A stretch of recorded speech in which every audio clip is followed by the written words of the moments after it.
Hey guys, and welcome back to this channel. In this video I will be showing you guys how you can find certain CapCut templates, and to do that you are going to select template and then you are going to select search template over here, and these are the trending ones. But for instance, you want to find CapCut template on like the theme best friends.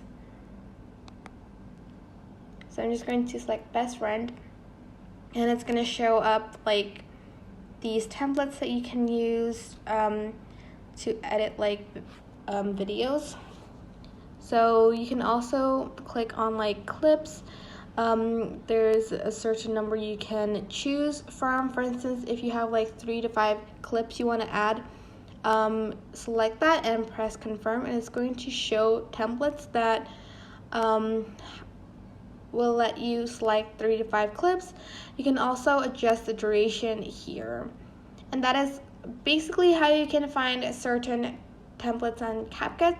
I hope this tutorial was helpful for you guys. Don't forget to like, comment, share, and also subscribe to this channel if you haven't done that.